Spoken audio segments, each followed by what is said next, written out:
کیونکہ دین میں تو روحانیت ہے. اس روحانیت کو بچانے کے لیے امام حسین نے اپنے سر کی قربانی دی. اس روحانیت کو بچانے کے لیے امام حسین رضی اللہ تعالیٰ نے اپنی آل اولاد کی قربانی دی. 6 مہینے کے لیے اصغر جاتے پانی پینے کے لیے. برادران اسلام تھوڑا سا وہ نقشہ لائیے. مجھے بڑا دکھ ہو رہا ہے آج کے اس پاکستان کے باہر کے معاشرے کو دیکھ کر.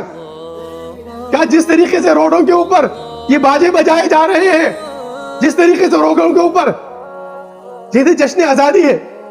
آزادی کا یہ مطلب ہے کہ آپ چند نغمے گا لیں, چند ٹیبلوں بنا دیں. کیا آپ جو ہے نا بڑا پونگا نکال کے گدھے کی آواز کی طرح تیز آواز نکال کر, کیا آپ آزادی اسے کہتے ہیں کہ موٹر سائیکلوں کے سلنسر نکال کر آپ بازاروں میں ہوٹنگ کر لیں, شور بنا لیں؟ تو یہودی کرتے تھے. ارے پاکستان کا مطلب کیا ہے؟